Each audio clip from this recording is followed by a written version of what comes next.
Hey everyone, welcome back to the channel. I'm your host Robin, and today I'm excited to explore Proverbs chapter 18. This chapter is going to completely change how you think about communication.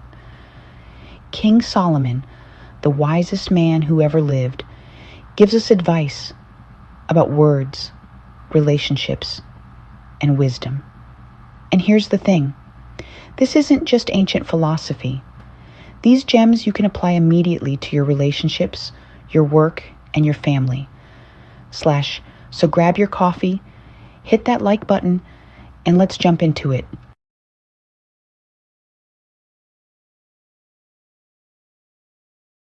Can we talk about the power of your words? Did you know Solomon stated something that feels incredibly relevant today?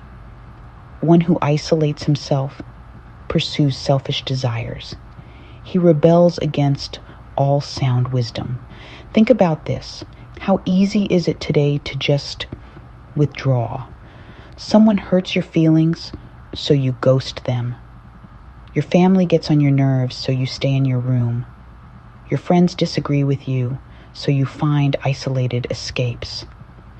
But Solomon says this is actually rebellion against wisdom.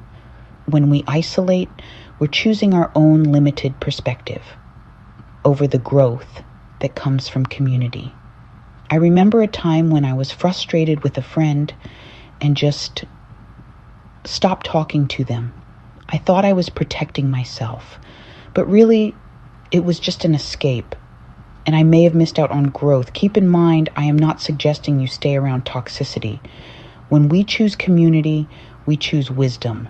Here's a verse that's going to step on some toes.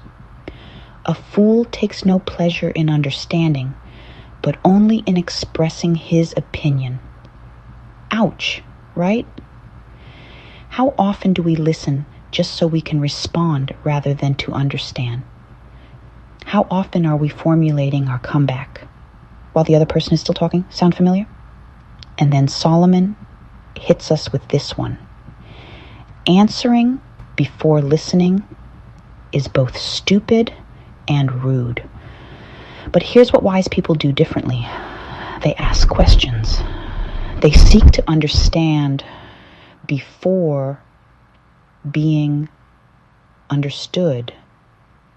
They realize that real conversations aren't about winning. They're about learning.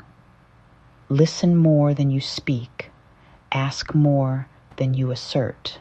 Now we get to the heart of the chapter. Words kill, words give life.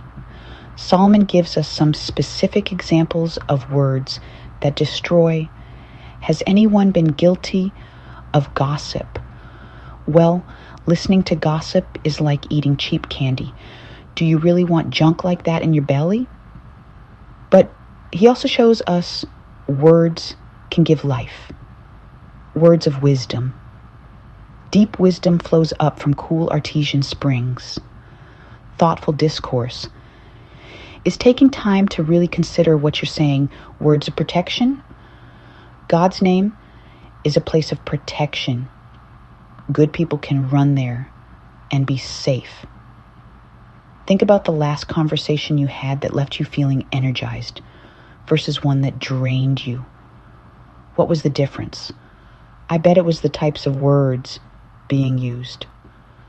Now, let's get into what practical wisdom looks like. Solomon gives us some incredibly practical advice. Before you speak, ask yourself, am I speaking to understand or just to be heard?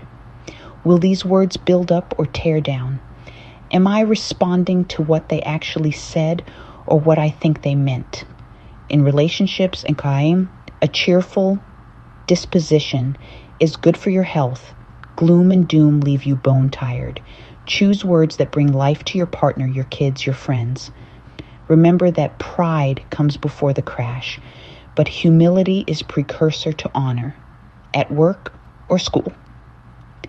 Listen more than you speak. Ask questions instead of making assumptions. Remember that wise men and women are always learning, always listening for fresh insights. Okay, here's your challenge for this week. Let's call it the 24-hour word challenge. So for the next 24 hours, before you speak, text, post, or comment, ask yourself, will these words give life or take it away? Friends, your words matter more than you think. They shape your relationships, your reputation, and honestly, they shape who you become. If this helped you today, smash that like button for me, and please subscribe for more biblical wisdom that actually works in real life. And let me know in the comments what's one way you're going to apply this week.